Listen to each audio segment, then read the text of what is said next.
Hello, everybody. Let's say hello to everybody.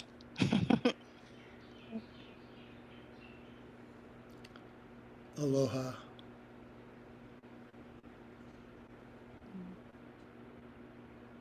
It's good to take the time to see everybody. Yay.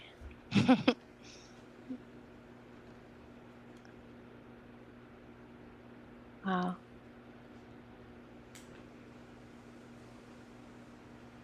Wow. Okay. Just so folks know that there's something isn't working with our normal transcription service, and I just haven't had time to figure that out. So anyway, this is the Zoom one, which I think doesn't work usually as well as the Otter one, but for now, it's what we got for anyone who's using that.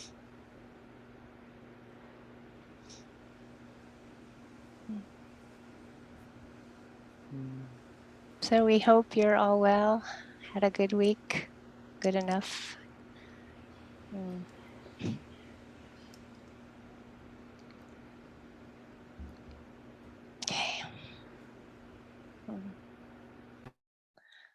So you might begin to notice your sitting posture.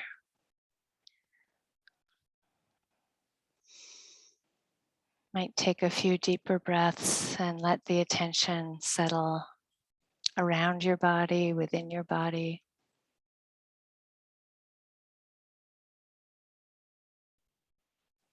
And today there's just a kind of gentle, a little bit of a gentle theme of compassion, inwardly and outwardly. But just for whatever's appearing, of course, there's the kindness, but caring about any pain that can be in our body, in our mind, heart.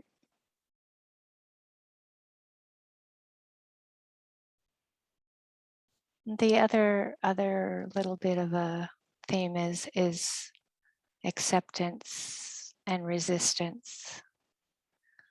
And so to see that kind of energetically of seeing if we can, as best we can, not to push away resistance, the non-acceptance of experience, to see if something comes up during the sitting and the attention doesn't want to be with it, then that's what we're with. That's what's predominant. It's okay. It's okay. It's okay. So we learn to respect it, and often we can let the attention go somewhere else and maybe come back to it if usually it's a physical pain, an emotional pain, or mental pain. Again, inward or outward. And when you come back to something that's hard to be with, just to notice that the attention doesn't have to go deep inside it or plunge into it, that there's this way where acceptance can be a kind of gentle opening up the attention around something. It's like a softening, opening, allowing around something, and maybe moving away to a sound, hands. If it's within the body, you just shift to the whole body.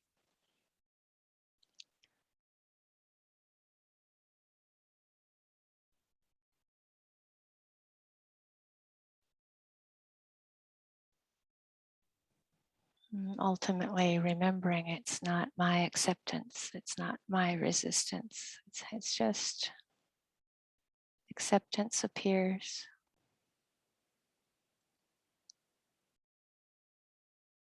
Resistance appears, no problem.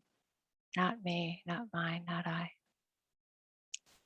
With all the compassion we can to be kind with being with things as they are.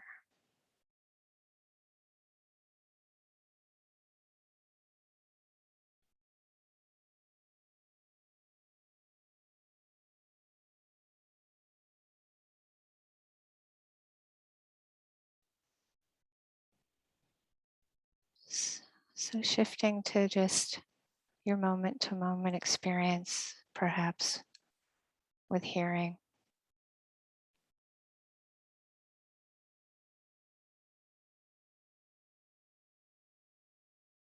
Receiving right as they're happening, the textures and vibrations of the sound, the silence.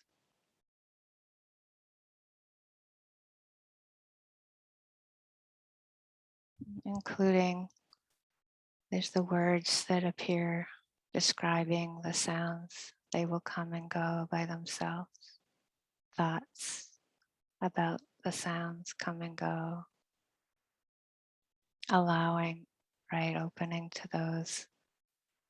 And then coming back to receiving the textures and sounds just as they're happening and disappearing.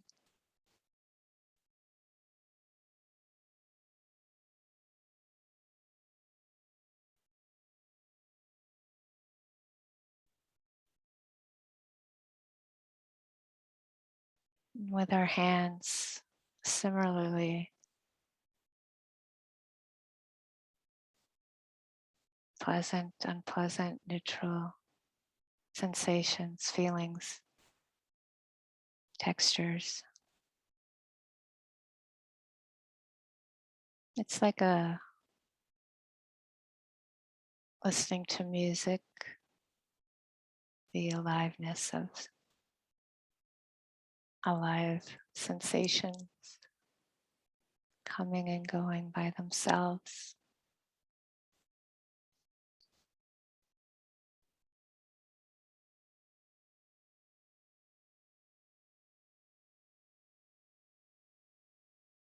And you can see even with our hands, there's a way that you just let the attention go where it's naturally drawn within the hands.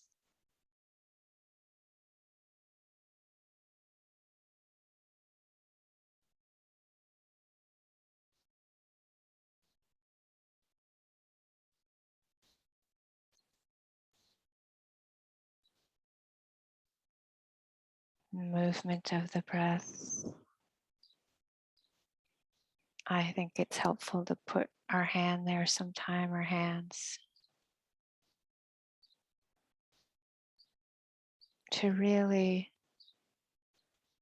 see we don't have to control the breath.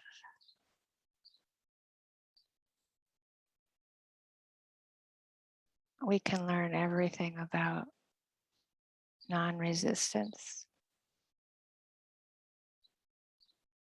acceptance, by being with these swells like ocean swells,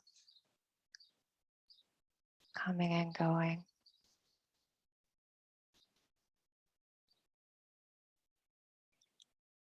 Sometimes there's big swells, sometimes it's flat.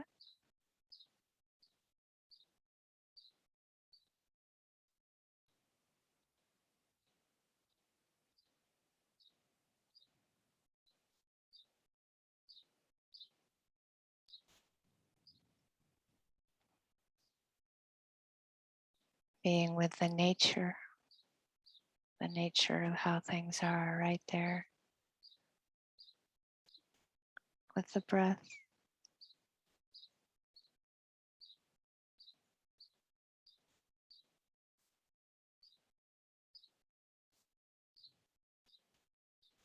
So we can see that part of the allowing it to be as it is we don't take it personal, how it is personally.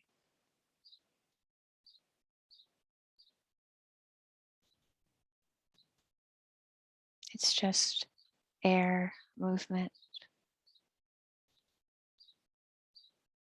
the wind coming and going by itself.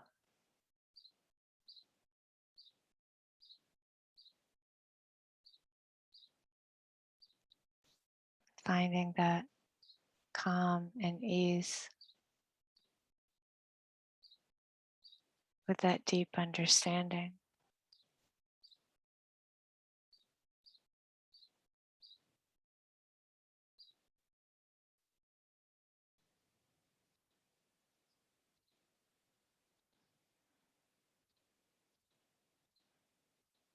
That can set the stage for with whatever appears, thoughts, emotions, body sensations, sounds, smells, tastes.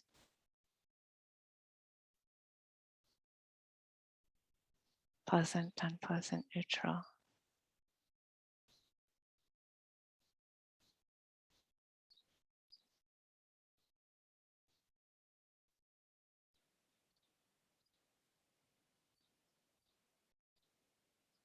That deep understanding that they're not mine or I or me.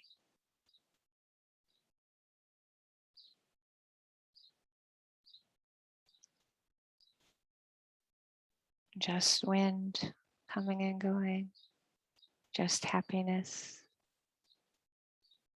just anger, just thinking, planning.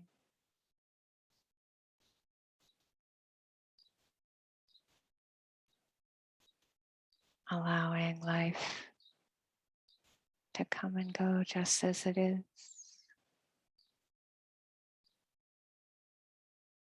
including acceptance and resistance.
Thank you, Michelle.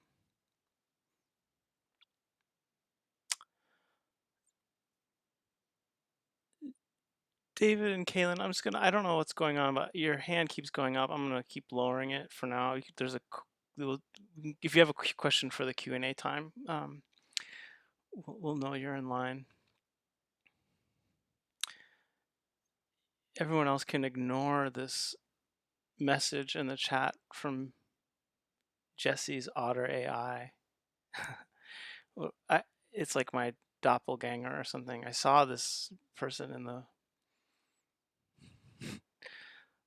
It has something to do with whatever's wrong with our transcript. This link does actually lead to the transcript if you wanted to watch it live.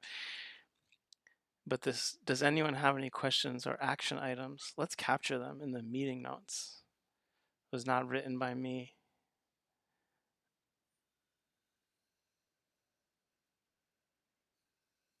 The I was afraid that I wanted to unmute this person, Jesse's Otter AI, but I was afraid I would hear my own robotic voice talking back to me. I kicked them out of the meeting. But it does remind me that's like this a framework of a meeting, this idea that action notes and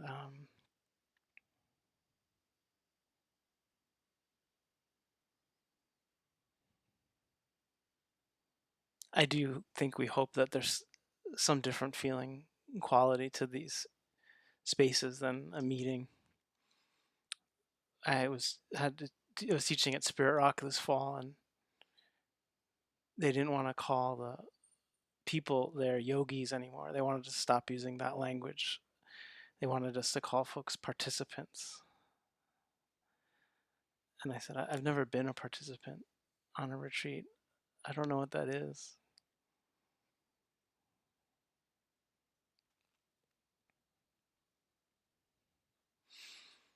Hmm. Um, so we'll see about this today. I've been away for a little while.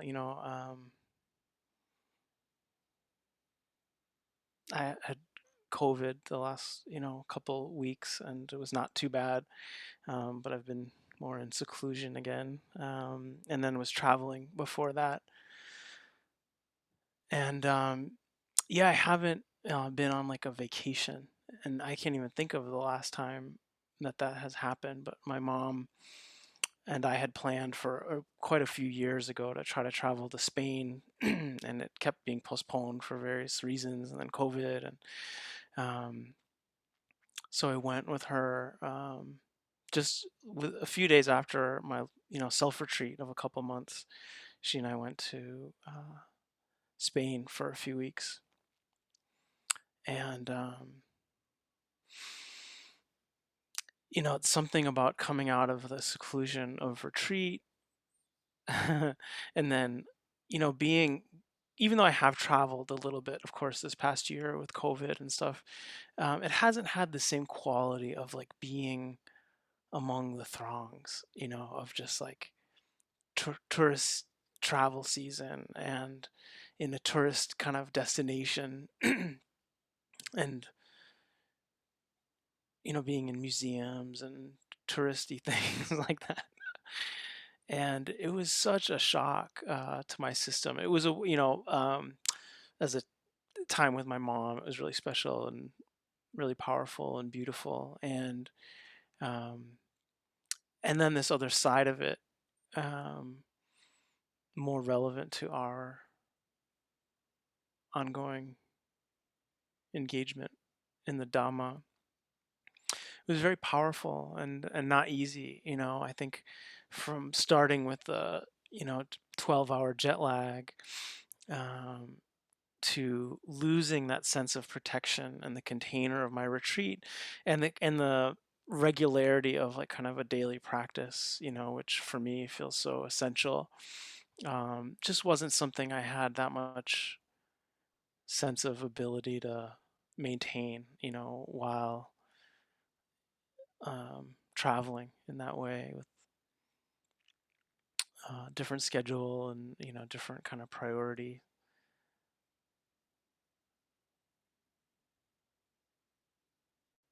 And so there was already a real kind of heightened sense of kind of vulnerability and overwhelm. The sense of being in a city where it was just like unbelievable amount of people. I have this experience now when I travel anywhere. um, but, but but this idea that no matter where you go, there's just so many people, and just the streets at night and through the day just filled with people, like rivers of endless people. And local people, tourists, whatever. And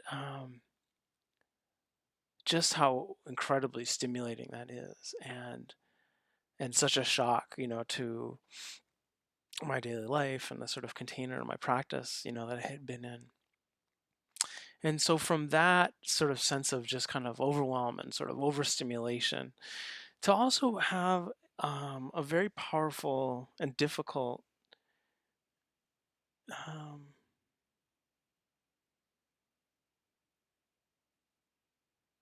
reckoning with the history of Spain, and something that was on one hand an explicit part of our kind of daily activities and engagements in terms of historical sites and museums and stuff like that. um,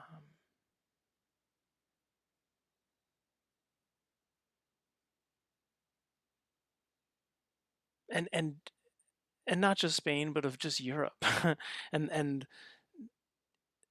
just the overwhelming weight of history, um, that it feels so palpable there in a way that perhaps I was sort of particularly vulnerable to in certain ways because of the conditions. And then in Spain, because I've never been there before, and that from my father's side of the family having both Spanish and indigenous ancestry, and the weight of the history there in terms of the Americas and the conquest, going into all these old cathedrals and churches where all of the symbolism and all of the materiality of it was had such kind of cultural resonance, dissonance, um, voltage, and all of the material aspect of it, just like the sense of like the stones and the gold, right? It's just like where all this gold came from and the cost of that. Uh, where all the silver came from, and in these towns, these cities over there that are still in the so much of it built in the colonial era, there is that sort of visceral palpability of the sense of like just knowing the literal thread of creation and karma that that these places were built, right, from their colonial exploits. And then just the history of that, right? That you have, places like this, the Alhambra in Granada, which is like just this most incredible, beautiful, unimaginable beauty, create human-made beauty, right? Created, and the history of the kind of Moorish um, influence, establishment of that sort of um, these states, right, in that peninsula, in that area, in that region, and then these kind of conquests of that internally, right, the kind of reconquering from uh, the sort of monarchy and church forces of Spain, from the Moors, and then the Inquisition, right, and like kicking out all the Arabs and kicking out all the Jews, and the horrible, right, like mind-boggling torture and cultural sort of like resurgence of that, the all the way to the Spanish Civil War and the fascism. I mean, it was like this kind of inundation of very intense historical traumatic realities that also were not being particularly I didn't get the sense it was being particularly like processed, right? There was not a lot of institutions of like, here's the institution, the museum of the conquest and how we're like working as a culture to like deal with the trauma of this and our responsibility for like these horrors. They may exist. I didn't see them. I mean, what mostly you come across is like in Seville, the Archivo de las Indias, the archive of the Indies, right? Which it's still called that. So just this um, incredible sense of painful history not being acknowledged.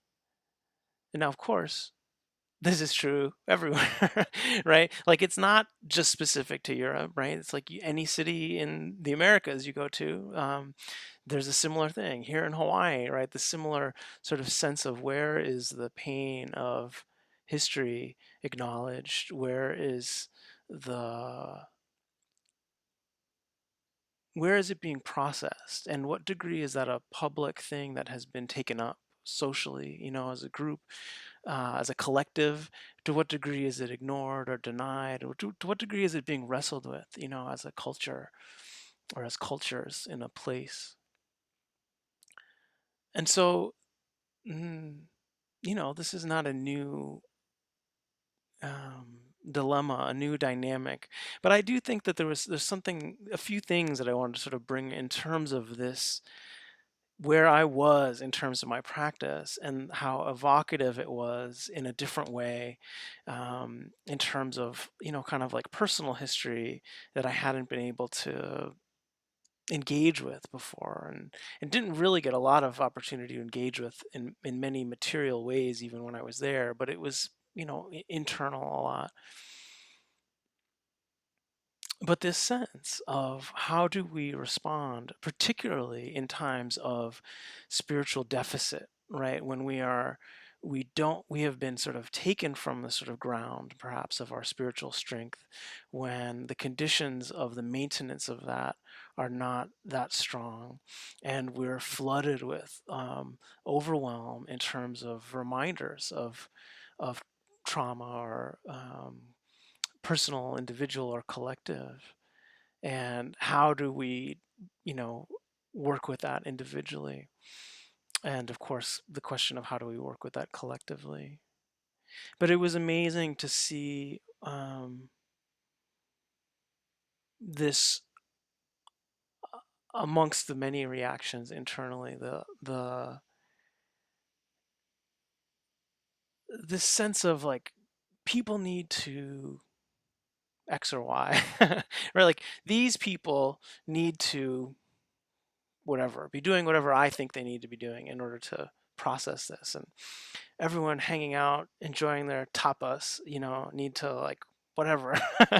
And this sense of like the surge of energy around my own, like, oh, to be that, like, that force of like, we're not gonna just be go along with this, right? Like this, there's something needs to be interrupted here in order to move forward. And I didn't make any big scenes anywhere. I did have, meaningful, I thought, sort of little interactions here and there with people around, like trying to understand, better of like, how do people hold this and how are people thinking about it and wrestling with it or not? And of course, just like anywhere that like people are also just trying to survive and make a living and not drown in like total alienation in contemporary lives, that there's something about people trying to find a semblance of normalcy and pleasure in their lives, right? Which is also not immoral or unjust. But as I was sort of going through these things of like trying to sort of understand the personal emotional response, and then like the what is the sort of strategic response. Part of what is so powerful, I think, in terms of being in Europe is this vastness of this history that I don't know, but is clear in moments of like it's just like, oh, Ferdinand and Isabella and these monarchs and Carlos V and the Habsburgs and the it's just like the forces of like history and monarchy and the church, right, are so powerful, and these powerful grinding wheels over the centuries. Um, this question of like, oh, that we need to play at that level, that actually there's something of like, oh, the personal processing of the emotions and the trauma and the whatever is not enough, that there needs to be something that is meeting it at a historical level, right, that is like taking up this sort of historical charge to counter these powerful historical forces.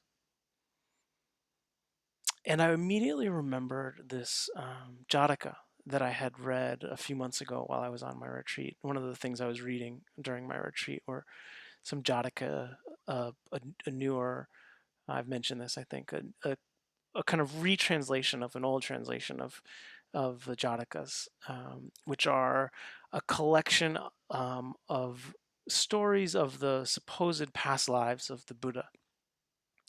And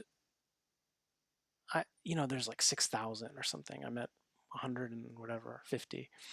So I'm plugging my way through them. And one of the interesting things about these Jataka tales is that most of them are considered to be very ancient, like pre-Buddhist. And that one of the things you see is that there's not a lot in them that is very Buddhist. There's sort of a lot of them are very or specifically Buddhist. A lot of them are kind of general morality tales, very similar to like Aesop's fables.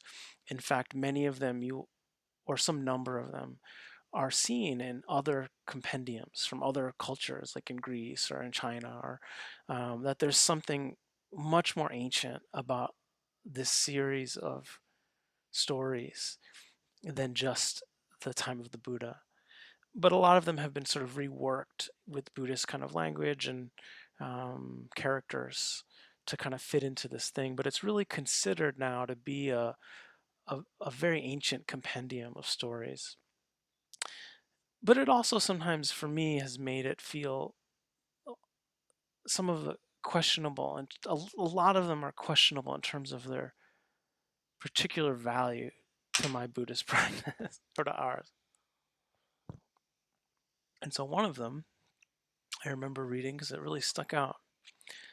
Um, they're very formulaic. How they start with a a situation in the contemporary time of the Buddha,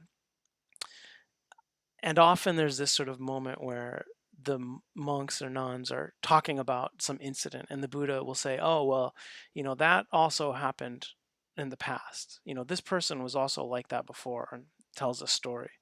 Or I also was like that in the past, and tells a story of the Buddha's own experience in the past.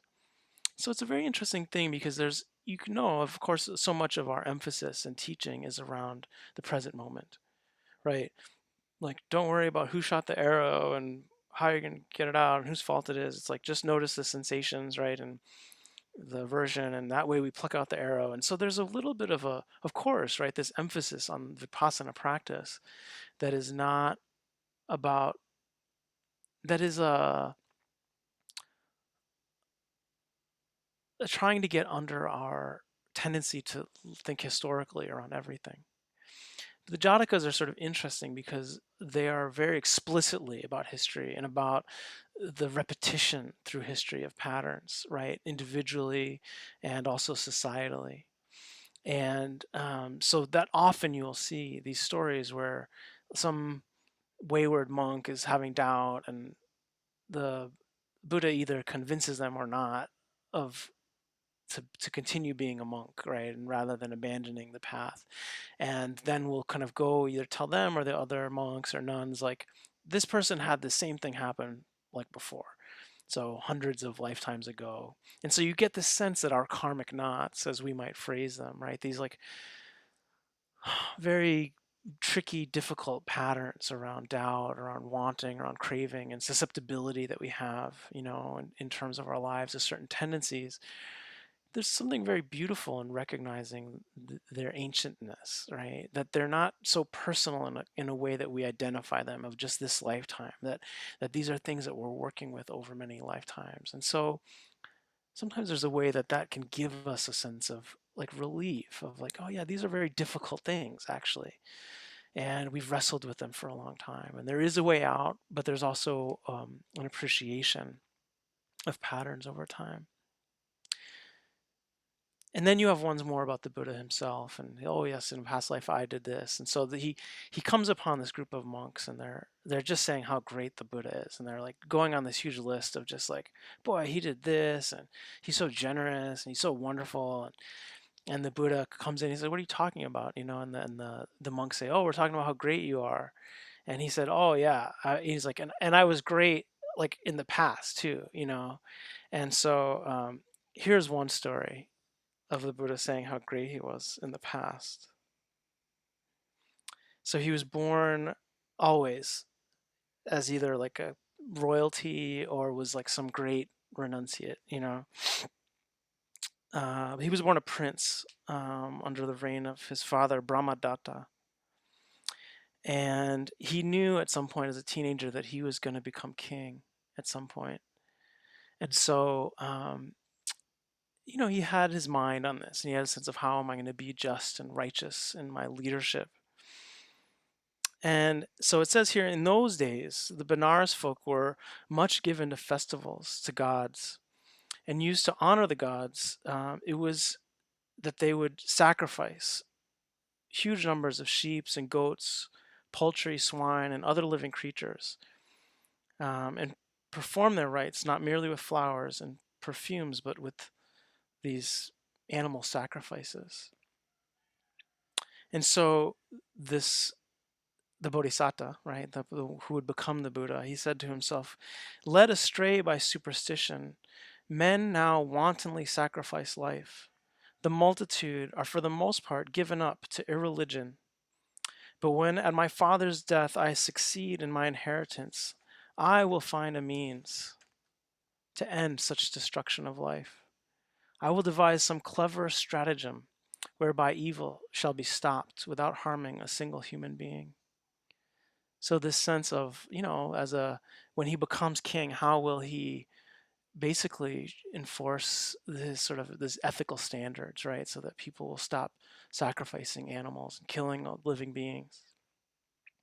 So basically, he sees that a group of people would always go to this certain tree where a deva had been reborn in the spirit of this tree, and people would go and they'd make sacrifices to this tree, and they would ask the tree for blessings of certain kinds. So he started doing this quietly, publicly, but not saying anything about it. He would go to this tree and pray, and whenever he would go into town in his chariot, he would go and pay attention to this tree and um, participate in these kind of rituals.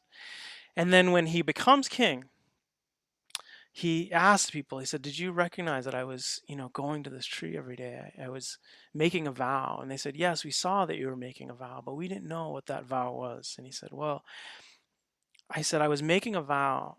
And that vow was, if I ever became king, I would offer a sacrifice to that tree. And now by the help of the God of that tree, I have become king, and I will offer my promised sacrifice. So prepare it with all speed. And all his, consort were like, oh, what shall we make? What's the sacrifice? And he said, my vow, said the king, was this: all such that are addicted to the 5 sins, that with the slaughter of living creatures and so forth, and all such that walk in the 10 paths of unrighteousness, them I will slay, and with their flesh and their blood and with their entrails and their vitals I will make my offering. So proclaim by the beat of the drum that our Lord the King, in the days of his viceroyalty, vowed that if he ever became king, he would slay offer up in sacrifice all of his subjects that break the commandments.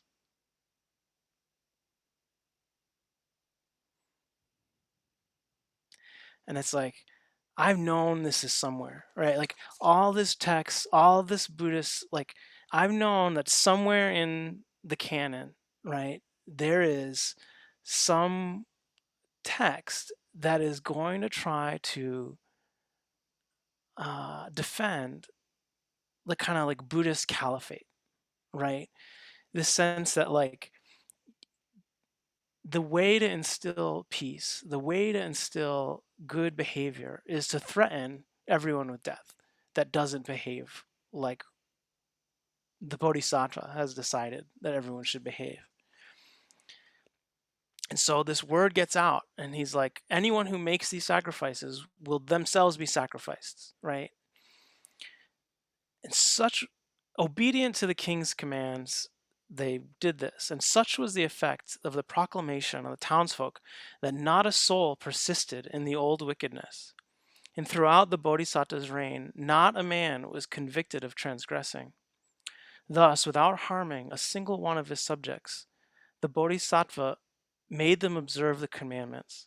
And at the close of his life of almsgiving and other good works, he passed away with his followers to throng the city of the Devas.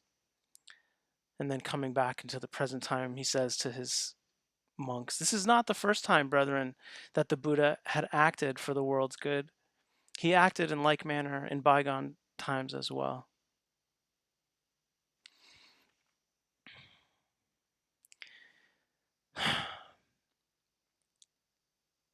And so just to be clear, I'm trying to point out that that's like problematic, right? Like that actually this is not something that we should emulate, but that it is so of viscerally evocative of the same sense of how do we righteously enforce our will on those who might be transgressing certain ethical behaviors that we find immoral or wrong, right? And this sense that it comes through the enforcement of power, right, of social power, and through the threat of violence is how it always is, right? It's how it always works. It's how it is very hard to avoid that dynamic in the engagement of these issues, right, internally. And it's very hard to see that, right, in our own tradition. You don't need to look into finding it in some weird text in the, Jatakas. It's like you look at Burma, right? You look at any Buddhist society, and you can see that these are not like societies that are, beyond uh, these horrible human tendencies, right? These horrible human tendencies in regards to power. And, for, a long time, and at some point much more than now, I was very involved in like sort of, the organizations and people who are more trying to find this sort of dynamic place of coming together around social justice and Buddhist practice. And it's a something that's still close to my heart, but now is much more complex and much more complicated and unresolved than it had been at some point. And I remember at some gathering once this person asking the question, do we want power enough to win? Right? Of all these sort of basically like-minded, kind of like progressive spiritual types. And it was a very important question, and I think something that was very incisive and something that basically got avoided and wasn't answered because it's very hard to not reckon with that question of where does the assertion of these principles rely on the conquest of power and the capturing of power in a powerful social dynamic. um, and I have come to a place where it's like, as any good communist, I do feel that there is a role for authority in society, right? And that the state can has some responsibility to enforce certain things um, around ethical standards. But as a Buddhist, I'm more and more reluctant to feel like I want that to be part of my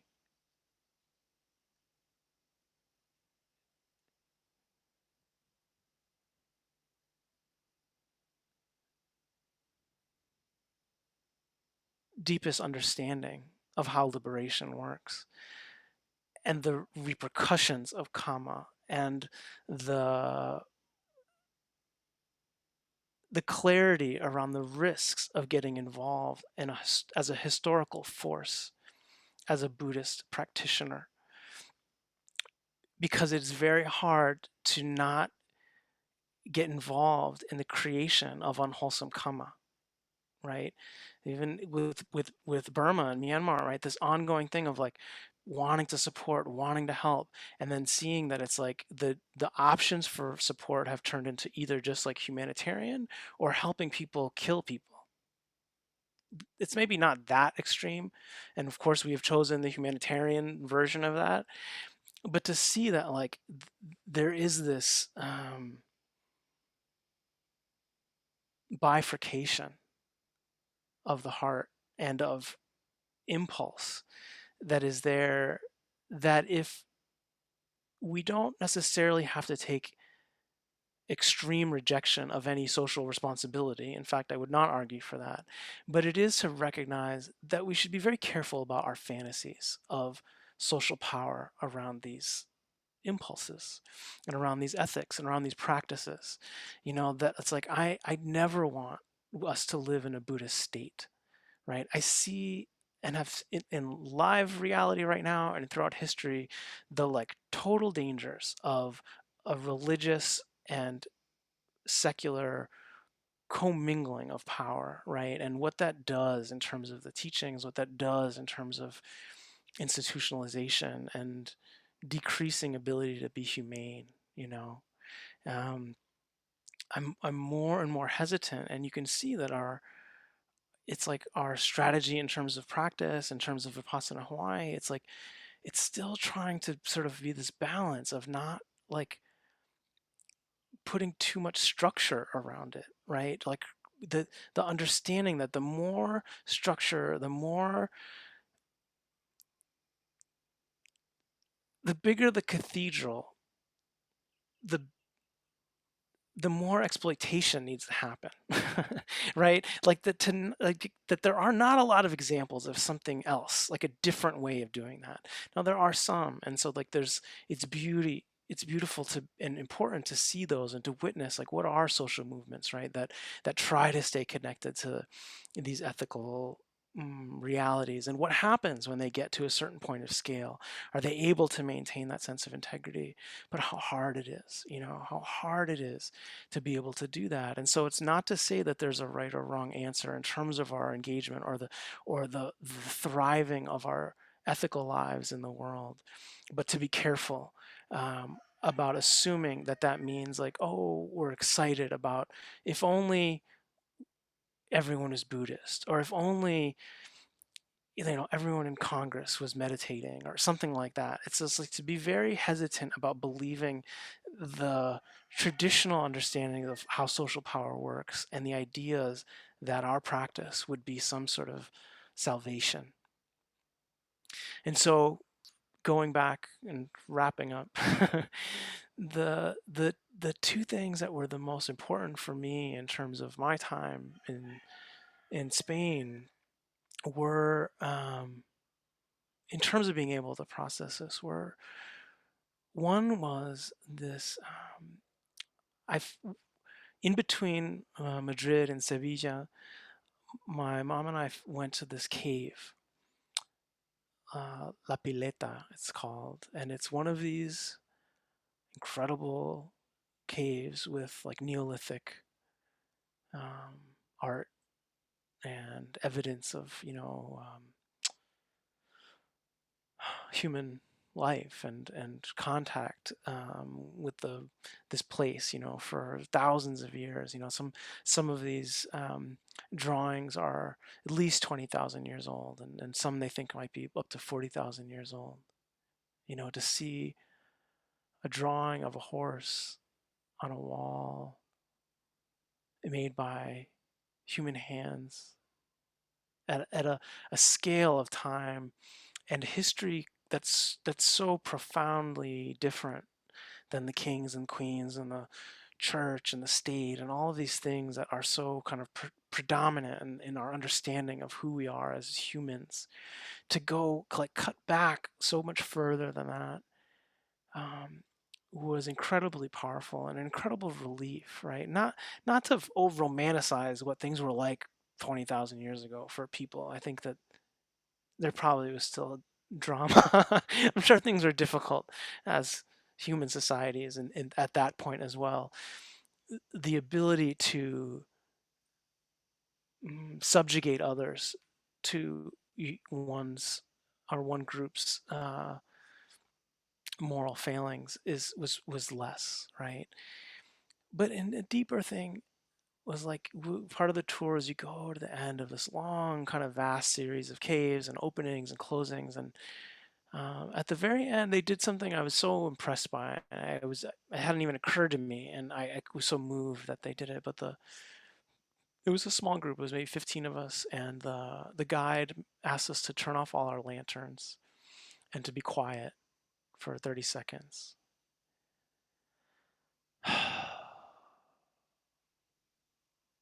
And to have gone through just like so much of this,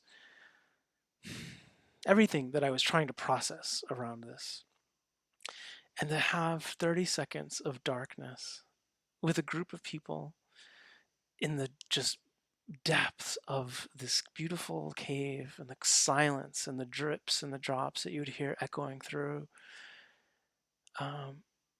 it was like finally finding that sanctuary, finding that refuge that we all know. I mean, of course, it was profoundly familiar on many levels, the sense of like, oh, finally, the quietude. And of course, this was in that deepest part of the cave, the drawings were very different. They were more sort of abstract, more different. And it was clear, that this is what people did here, right? Whether they were medicine people or, it's like to go to the end and you have a few days there of fasting, right? And that was the responsibility of that part of the community, whoever would participate in something like that.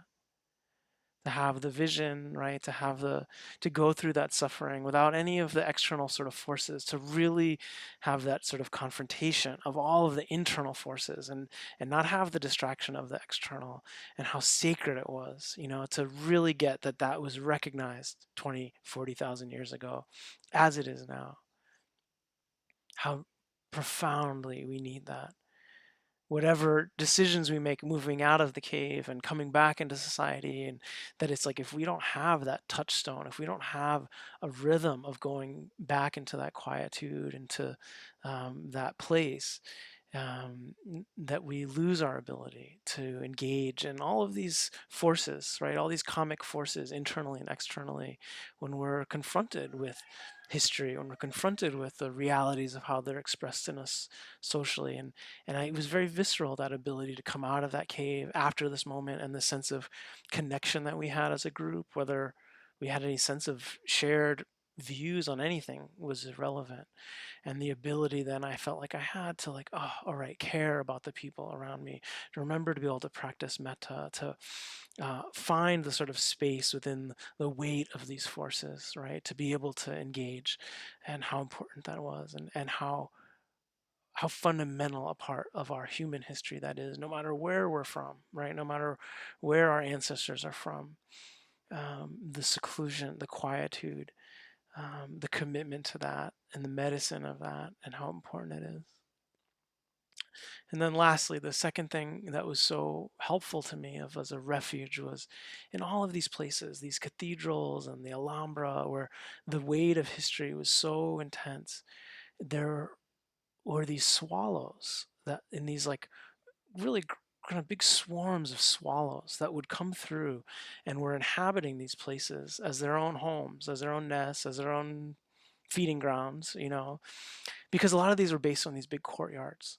Um, it's a lot of the especially the kind of Moorish design places, and then the Catholic churches were still these vast chasms where these birds could sort of take over, and there was something so beautiful about these beings' ability to like be in the the reality of the concrete, the stone, right, and the weight and the force of history in all of these places, and to swirl around them with such grace and such beauty, the sense of being in it but not being totally imprisoned by the weight of history, not being totally determined by those forces, that there was still this access to this gracefulness, right, of the sweetness and the beauty of loving kindness or compassion in terms of the sort of metaphorical, what it evoked in my own heart. Uh, and the equanimity, right, the ease of how might we enter these spaces and these places and these times and these conflicts and these realities, these conditions that are so contentious and so difficult, that are so loaded for all of us. And to do that, to know that there is a way to do that with beauty in our hearts and with grace and with patience and with ease, um, was this other important vision. So just to offer that, right, that it's like we all, especially coming out of COVID times and people are traveling more, there's just like more and more engagement with these powerful forces around us in society and history, and that we're coming from a very fragile, tender place, right? From these couple of years of quietude, how much practice people have been doing, um, and that it's important to just remember to keep this sense of ability to go back to our cave, to go back to finding our connection to our practice, to not lose that, because how quickly we can lose the thread and of our access to these beautiful qualities that allow us to engage these spaces with ease, with dignity, with the moral qualities that we aspire to, um, and to see the danger in not doing that, right, in abandoning those things, and the danger in the self-righteousness that we can uh, enforce upon others and upon the world around us, and the dangers of the karma that can be created. So the commitment to the quietude, the smallness, and the purity of our practice, as we engage these bigger forces in the world around us, and in our own hearts. So thank you all. I know it's a little longer than our usual Sunday talk, um, but I wanted to share it in this context, maybe better than in a retreat context. So we do have some time, as usual, for questions if anyone has them, or about the talk, about Michelle's instructions, or just about your practice and anything going on that we might be able to be supportive of. You can click on that reactions button and raise your Zoom hand, and we'll know to call on you.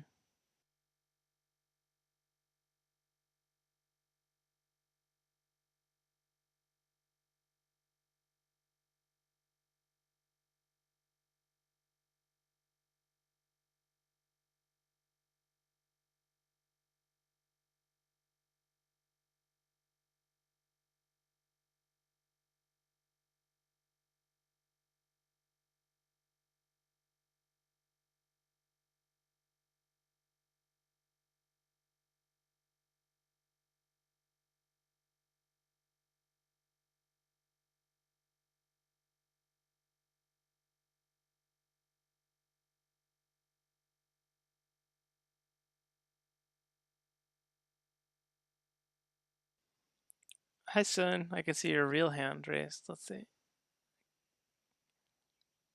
Can you unmute? Yeah.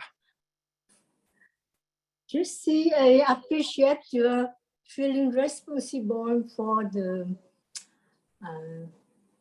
policy of the Spanish government, but like we somehow I think like the policy is different from the people. Like I didn't like the policy of the American government when they went to Vietnam, but I know the people are different. And if you know the history of Vietnam, we are like ruthless conquerors. When we went from the north to the south, the king killed so many people of the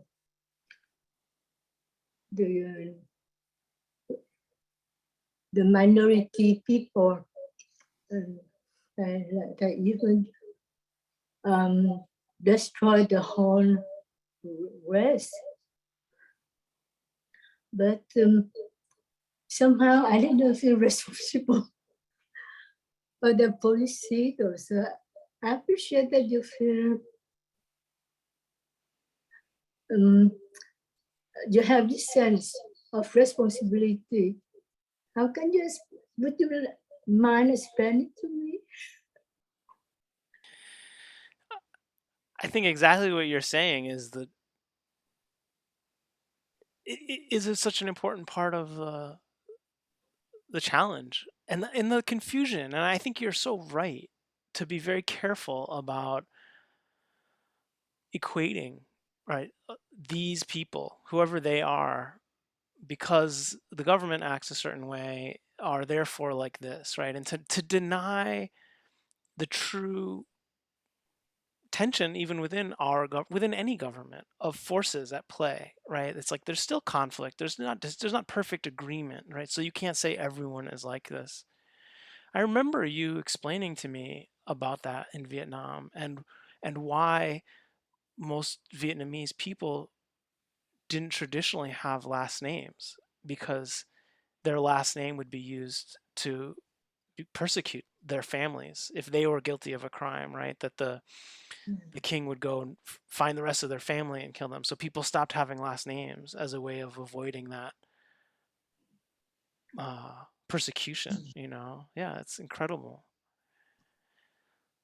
So I think it's true, and I think that the question of what are we responsible for is like so fascinating and such an important part of karma and question as Buddhists and question as anybody.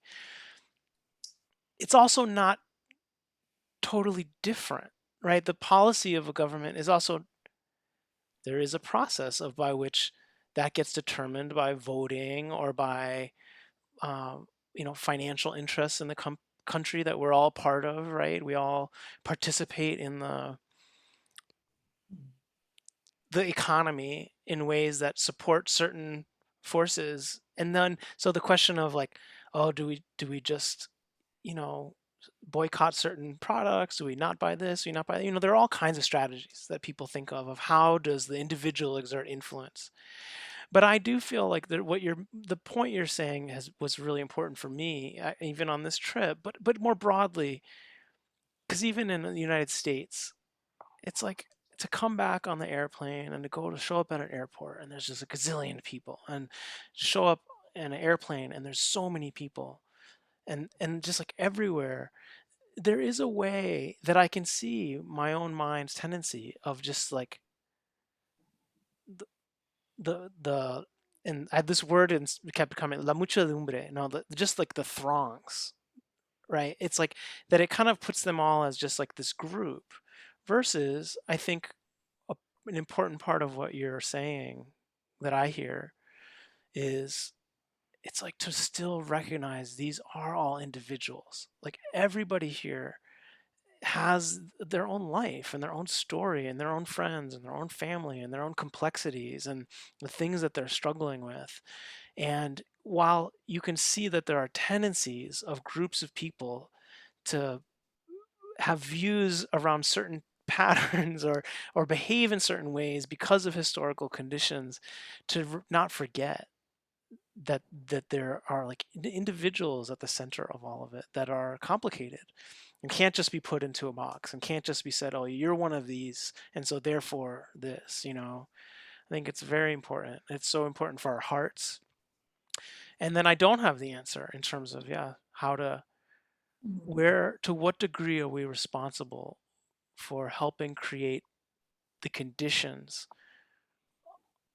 of a less oppressive society, right? Whether that means governments or, you know, human other human institutions.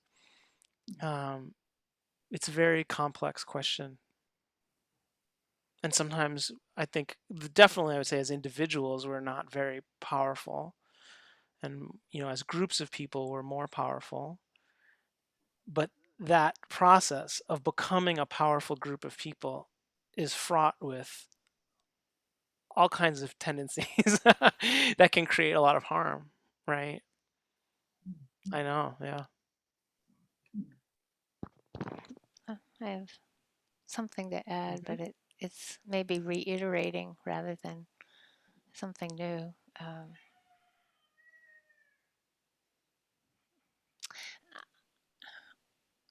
I think I would just want to speak to another angle to how easy it is for us to want to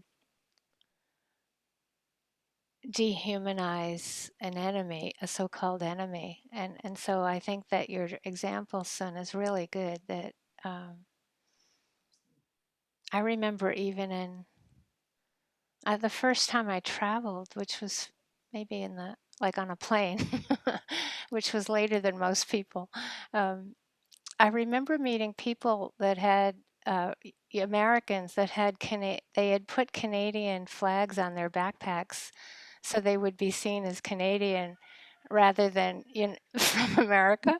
And I thought, wow, that's smart. You know, that's really like that's kind of avoiding a lot of hatred. And so I think there's that from my perspective.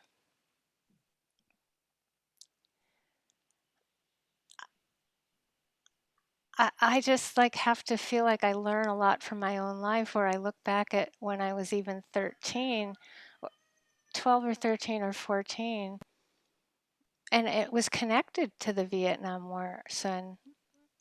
But a lot of what America was doing was selling arms and to all kinds of countries. And deep down, I knew that those arms were going to come back to America. For example, it was inevitable. There was an inevitable karma to this action. It was obvious to me. This action is going to lead to this, so that the violence happening within America now, it's not a surprise to me. But it's still horrible and shocking and terrible, but there's a karma to it. And I think at 12 or 13, I knew I couldn't take an individual responsibility for that. But I did in a way. Like I feel like there's a way in which a lot of guilt and over responsibility finally led me to the Buddhist practice, which I'm so grateful for because it helped me to see and to do like a self-assessment maybe each day in the face of what we're talking about, which is like what's appropriate for me with my conditions in my life. What can I do and what can I not do, and to accept my limitation in that, which is very hard. I think that's what might be the most confusing, is to, for all of us, is to just see how much can we do. I think maybe um, that takes the greatest compassion and the greatest equanimity, is to just keep placing ourselves in the face of the suffering in the world and within ourselves. Like I think to go into the, as Jesse was saying, to go into the cave enough to stay balanced and to not be motivated by greed, hatred, and delusion. That is like such a gift to the world, and karmically, I believe that 100%, but it doesn't necessarily fix fix the collective karma that's flying along, but we sure can bring our best energy each moment to the situation, and I think that does a lot. But Yeah. so that's my little response, just to be careful of dehumanizing other people in our minds. I see it so much. It's like not to scapegoat, not to, it's like we don't want it done to ourselves, and we certainly don't want to do it to other beings, no matter what being. Yeah, now I remember Steve's story about the woman who was walking on the beach and throwing the starfish back to the ocean. Yeah. And when someone asked her, like, so many starfish die, why do you do this? And she said, but it does matter for this one, the one that she goes. Yeah, that's a Lauren Isley story. It's a beautiful story. That it just matters so much, right? Each being's life, and I think it's good to I think it's good that we care, that we suffer over these questions. I think if we're not suffering over these questions, something's wrong with us. I think there's something wrong with us ethically if we don't feel a lot of pain in the face of the pain, and I think that's what's so motivating to practice and to bring as much wisdom and Brahma Viharas to everything. It's like, how else would we be motivated?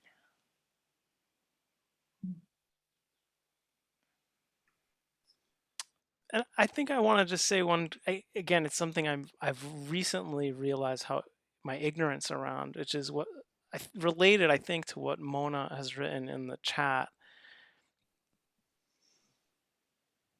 And I've learned it watching a recent documentary on Ben Franklin, this thing that was on PBS.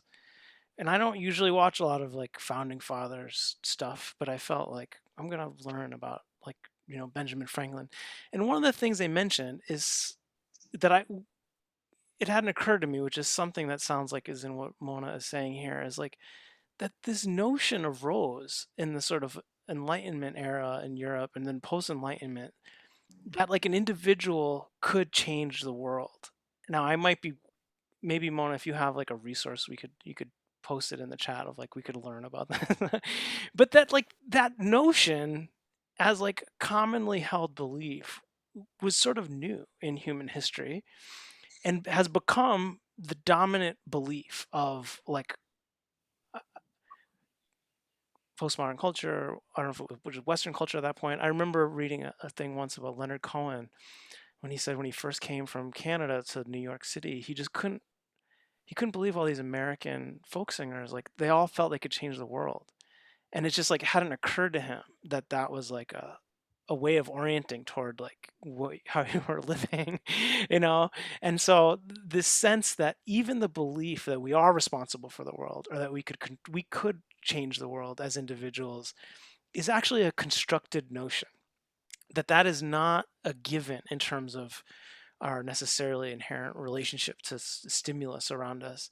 That's very important, and I think there's something worth, like, I want to learn more about this, of like how did this notion get constructed and then start to be this way we all believe. And I don't want to take it away, because people can make influence and people can change the world, and individuals are important in that. And yet this sense of like, where does the primacy of this, the heritage of this belief and the fixedness of it come from, actually, a complex source, and that it's something we also should be very careful about, like all of our views, right? This sense of like, we hold these views uh, to be self-evident, right? And it's like, no, actually, they're constructed, and they're like, they've come from somewhere, and it's interesting to explore that, as a way of just like, relating to them intellectually, that might also have an influence in our spiritual practice of seeing these impulses, seeing the aversion, seeing where does wanting to do something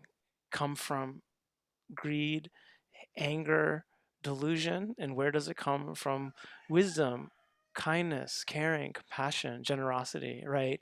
And that litmus test ultimately is so an important part of our practice, of like the ability to see, oh, do our fantasies of change match the values that we want to be living in, and where are they in resonance, where are they in dissonance, and to, like Michelle said, take that tension to heart in a way that's feeding our practice.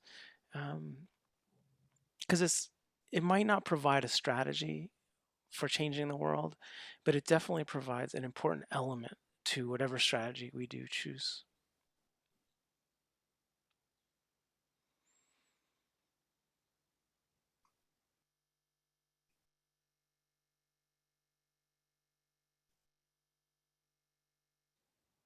Great, there you go. There's a little recommended reading there in the chat. Knowledge of Liberation by Anne Klein.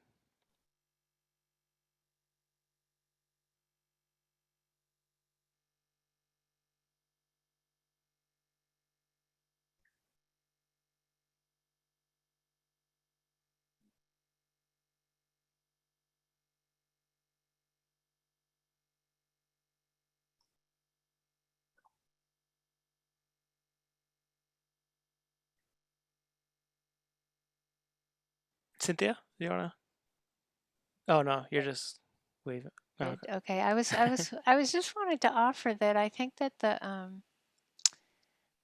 the maturing of the heart comes from accepting paradox and accepting the conflicts and living through them, not necessarily resolving things. Like, I think you could just look at the bodhisattva path and the full enlightenment path. Which one are you, which side are you on? But here we are in the Buddhist tradition. There are these two very different paths, right? And like, even within that, like that, where do you place yourself, right?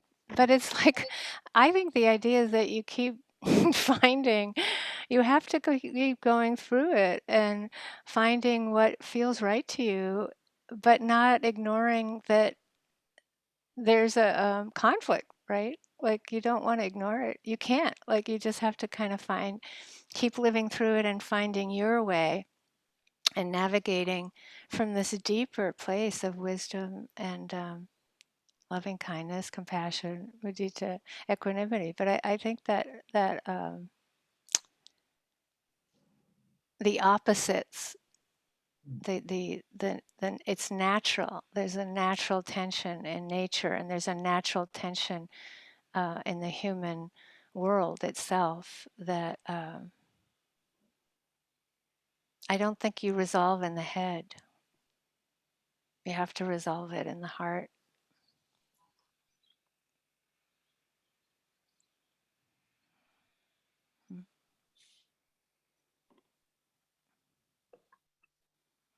Alternative medicine, Western medicine, they're all over the place, these tensions. There's Christian scientists who don't take anything, right? Like, where do you place yourself?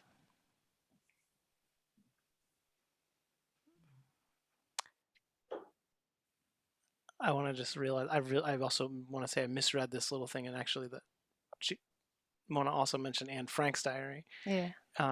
as and that's like a whole other thing, because I also did go to Amsterdam after going to Spain and went to the Anne Frank house, and anyway, that's a whole other lifetime of Dhamma talks. But I do think that that sense of what part of what Michelle is saying around the willingness to hold the tension and to look at, like, well, just because this example of myself in Spain, of being like, whatever impulse I might have had to, like, try to organize the, you know, Buddhist conquest of Europe, right, and establish our own caliphate over there, to get like, okay, there is a part of that that's coming from not wanting to feel the pain. It's not that complicated. It's like, this is overwhelming, and rather than feel subject to that and feel like the Yeah. overwhelm of that, it's like, let's just take this over, let's conquer, let's destroy this, whatever sort of like notion might be there, and how powerful that is, like, and how powerful that plays in our own lives and in society, of just like, where is it our own inability, or fear of inability, or sense of inability to feel the pain and grief and sadness and fear, or whatever it might be, lead toward the response, the heart's response of a kind of extreme violence, anger, um, delusional response that actually creates more harm, right, for ourselves and others. And that is like, not, it's so hard to see and to take responsibility, that we can take responsibility for, and we have responsibility for. And it's everything. It is the difference between living in war and living in peace, and creating war and creating peace, and how hard it is to simply take that moment of just being like, ow, this hurts. And then the next step of being willing to be interested and hold the space for it and care for it and do whatever we need to do before we immediately buy into and believe and go off on whatever the sort of defensive response of the heart is. Not to, like Michelle said in her instructions, you're not trying to crush the defensive. We're trying to understand it. It needs room to breathe as well.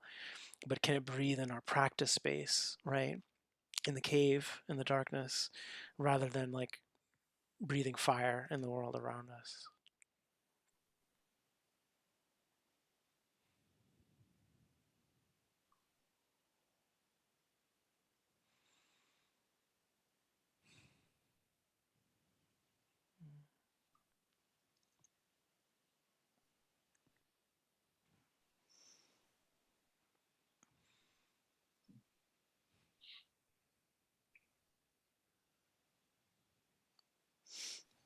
I have 100% faith in this process.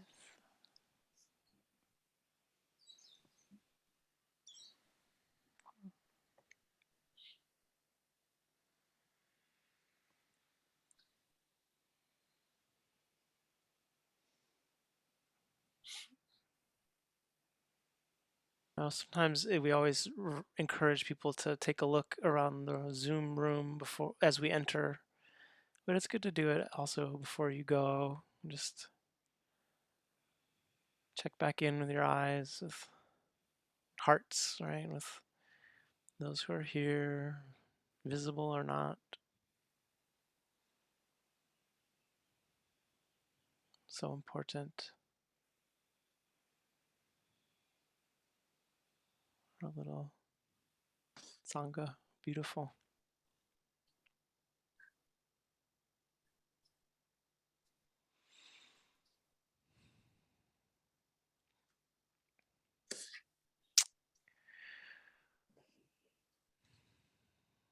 Well, take care, everybody. Take care of your hearts, your minds, your bodies, each other. And just a FYI, next weekend we'll have finished the weekend portion of the retreat that's coming up. So the Sunday sitting will really just be the talk. There won't be a Q&A or instructions. We'll send an email about that. But we do have this retreat coming up. So just twice I have sent out an email about it without a link to sign up. So feel free to go to our website and find the link there, and you can register for the weekend or the full 10 days as full-time or part-time, participants. We look forward to seeing folks there and getting a little more of our cave time in to whatever degree we can manage that for however long. Yeah, a little seclusion as a sangha. All right, take care, everybody. Aloha. Yes.